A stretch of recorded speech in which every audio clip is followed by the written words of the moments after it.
جوړ په خیر سهار مو نیکمرغه او د چای څښلو وخت دی. وروسته له هغه چې طالبانو پاکستان ته په سیاسي، پوځي او اقتصادي ډګر کې ماتې ورکړه، پاکستان په خپله پالیسي کې واضح بدلون راوستی دی. واضح بدلون دا دی چې د برید پالیسي یې بدله کړې ده.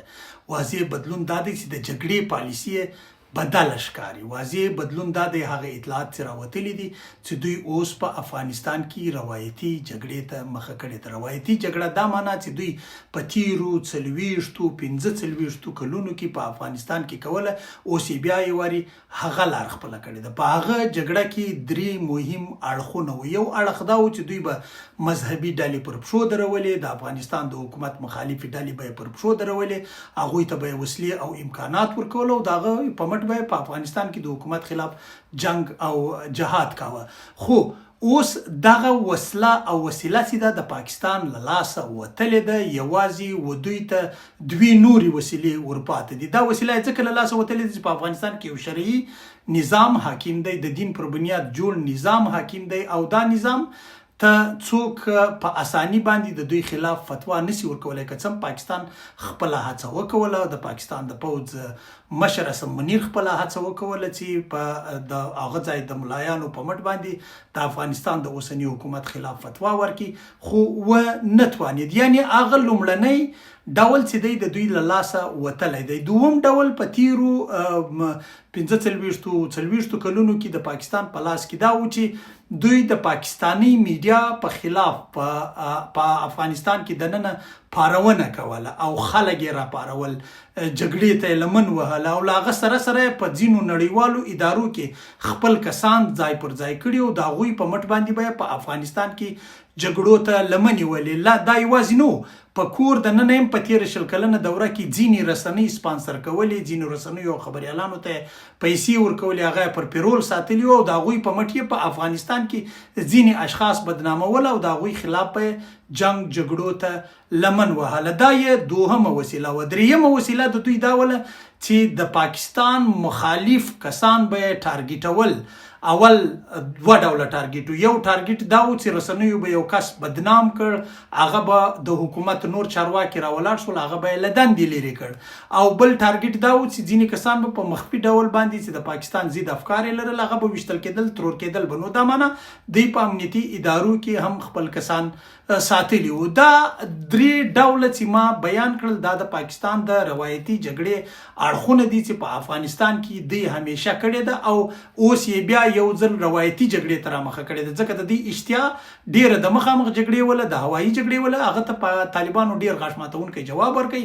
طالبانو یې مخه ورډب کړله او دوی اوس په اساني باندې نه د افغانستان د حریم نقص کولی شي او نه بل جنګ و جګړې ته لمن وهلی شي. بل جګړه چې دوی کوله هغه د دوی اقتصادي وه، د ډیورنډ د کرښې دروازې به یې بندولې، هغه کلي طالبانو ځینې راوړله، اوس هغه جګړه هم دوی نسی کولی. درېیمه دغه جګړه چې دوی اوس په سیاسي لحاظ باندې پر مخ وړله کولی چې د طالبانو مخالفې ډلې، د طالبانو مخالف سیاسیون دا سره راټول کړي، یو ائتلاف ځینې جوړ کړي، 1 وار 2 وار 3 واره دا هڅه وکړله. ځینې کسان اسلام آباد ته ور وغوښتل، ځینو ته یې دفاتر ورکړل، د ځینو پخوانیو پوځیانو او پولیسو سره په ارتباط کې شول او ځینې پخواني ټوپک سالاران یې غوښتل چې پر پښو ودري.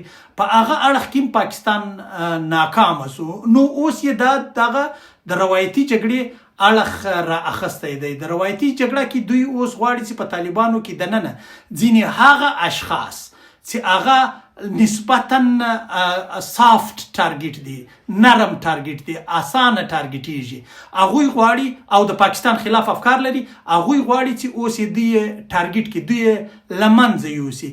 ښه په ویشتلو په دا ډلې دوی ته اوس نه دي ورپاتې، د دې استخبارات په هغه کچه باندې نه دي چې په افغانستان کې ترور وکړای شي. البته دا اړخ یې هم ډیر کمزوری دی چې دوی په افغانستان کې دننه په میډیا باندې خلک بدنام کړای شي. نو یو اړخ ورپاته دی، هغه دا دی چې لا به هم د طالبانو په نظام کې ځینې کسان داسې پاتې وي چې هغوی دي د نورو خپلو ملګرو، ظاهرا ملګرو خلاف تبلیغات وکړي، یا دي د هغوی په خلاف نور مشران راوپاري، یا دي د هغوی په خلاف کشران راوپاري. دا هغه اړخ دی چې د پاکستان د روایتي جګړې اړخ دی. پاکستان درې ډوله کسان، درې ډوله طالب چارواکي، کاغه مشران دي که کشران دي، اوس غواړي په نشه کې. په هغوی کې یو هغه کسان دي چې په اقتصادي ډګر کې پاکستان ته ډیر زیات زیان اړولی دی، په ځانګړي ډول په سیمټو، اوړو، غوړو او بوره کې. دا هغه کارخانې دي چې د پوځ د کسانو کارخانې دي. غواړي چې په دې کې هغه کسان ټارګټ کړي چې دغه اړخ ولري: اوړه، غوړي، سیمټ، دوا او بوره. 5 دغه 5 اړخونه پاکستان غواړي چې ټارګټ کړي، د دې سره چې چا زیان ورړولی. دا په اقتصادي ډګر کې د پاکستان تر هدف، تر مخامخ هدف لاندې کسان دي چې کېدای شي د طالبانو په مټ باندې، یا د ځینو داسې طالبانو چې پاکستان ته ژمن دي، یا د ځینو داسې طالب مشرانو چې له بده مرغه پاکستان ته نږدې دي، یا ځینې داسې کسان چې هغه د پاکستان ډول ته ناست، د هغوی په مټ باندې دا کسان یا بدنامه کړي یا تر سوال لاندې راولي. یو ډول یې دا دی. دوم هغه کسان دي چې په سیاسي ډګر کې ماته ورکړله او پاکستان ته دغه سیاسي دغه سبوتاژ کړل، ائتلافونه یې سبوتاژ کړل په بیلابیلو لارو باندې.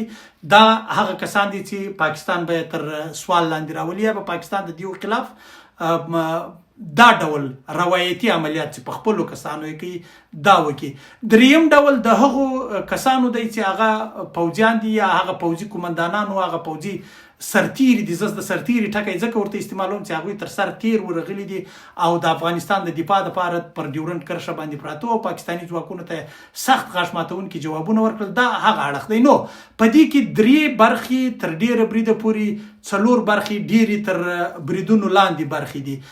یو د دفاع وزارت او دفاعي چارواکي دي چې هغه دغه ساتي، د ډیورنډ کرښه ساتي او مخامخ د پاکستان سره جګړې ته راوتلي دي او دې ته یې جګړه ویلې ده. دوم هغه د تجارت برخه ده، لکه د تجارتي چارو دغه مرستیال چې دی ملا برادر اخوند د په څیر کړي، دا هغه ټارګټ دی چې دوی تر سوال لاندې راولي. دریم روغتیایي چارواکي دي چې دوی تر هدف لاندې راولي.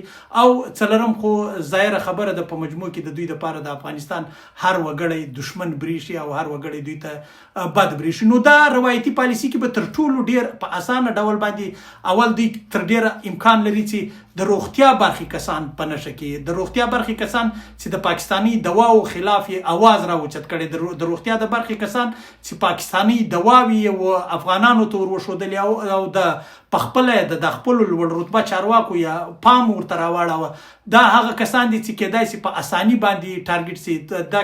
دا موضوع کې ډیر کار د دفاع وزارت د روغتیا برخې کړی و. یو ډاکټر صاحب ما په تړاو باندې لیکلم کړي و، نو مې راڅخه هیر سو. کېدای شي دا ډول خلک چې دي په نشه کې، یا د روغتیا وزارت چارواکي چې اوس هند ته تللي دي، کېدای شي دوی په نشه کې، ځکه په دوا کې پاکستان ډیر لوی زیان اړوي. پاکستان ډیر پراخ مرزونه د دوا په نیت باندې و افغانستان ته رااستول. نو دا تر ټولو هغه صاف ټارګټ دی، هغه نازک ټارګټ دی. که دا سلسله پیل کېږي نو پیل به له دغه اړخ او له دغه هدف او له دغه ټارګټ او له دا ډول خلکو څخه وي. نو اوس به وګورو چې طالبان تر کومه بریده پورې د ورته بریدونو مخنیوی کولی شي، یا د ورته کړنو مخنیوی په کور دننه په خپل سیاسي سیستم کې دننه یا په خپل حکومتي سیستم کې دننه کولی شي. خو ښکاري دا چې طالبان د داسې شانو د مخنیوي دپاره هم امکانات لري او هم یې کولی شي. کېدای شي تر ډیره بریده پورې په طالبانو کې داسې کسان لږ پاتې وي چې هغه د لا اوس هم د پاکستان د ګټو ته ژمن وي. خو د دې ټولو شانو باوجود زه دا وایم چې د پاکستان څخه پراخې کمپنۍ وتلې دي. تاسو به د دوی خبرونه کتلي. ما زموږ په واتساپ چینل کې د پاکستانیانو ویډیوګانې شریکې کړې، حتی ما په خپل ټویټر کې هم دا ویډیو شریکه کړله چې دوی په خپله چغې وبغارې وایي چې دا په څه بلا باندې اخته یو، دا څه غضب د خدای راته پیښ شوی دی. او پاکستان ته په سیاسي ډګر کې ډیره بده ورپېښه ده، په امنیتي ډګر کې خوا د تاسو وینئ چې ډیره بده ورپېښه ده، او ورسره جوخت په اقتصادي ډګر کې خو د افغانستان حکومت خاص کړم ملا برادر اخوند ملا ورماته کړله چې دا دروازې په یو قاطع امر باندې بندې کړې. نو اوس پاکستان په ډیر بد حالات کې دی. پاکستان روایتي جګړه کوي. پاکستان به هڅه کوي د جنگ جګړې توان خو نه لري چې افغان په افغان باندې یا په حکومت کې دننه یو طالب چارواکي په بل طالب چارواکي باندې بدنامه کی، پر یو طالب چارواکي د بل طالب چارواکي په خوله باندې خلک راپورته کی، یو طالب چارواکي. مطلب دا دی ګورئ هر هغه څوک چې د پاکستان خلاف یې غږ راوچت کړی او که پر هغه باندې بل چارواکي یا بل چا ګوته راپورته کوله، دا مخکې تر دې چې هغه د پاکستان مخالف چارواکي راوسپړل سي. په کار دا د ګوته سپړونکی کس اول راوسپړل سي، هغه څخه اول پوښتنې وسي، د هغه بکګراوند چیک کړل سي، دا وکتل سي چې اوس خو به هم چې تر شا خواته نه پرېږي. ځکه طالب اوس حکیم هم دی، واکمن هم دی او مالک هم دی.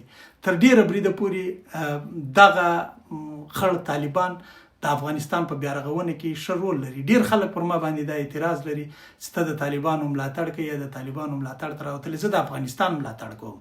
افغانستان ته چې هر چا خیر رسوه هغه ته سلام. افغانستان ته چې هر چا زیان رساوه د هغه په سترګو کې به سترګې ورچو، ولو کشکر تر اسمانه رسېدلم، موږ به هغه خپل زور ورسره وهو.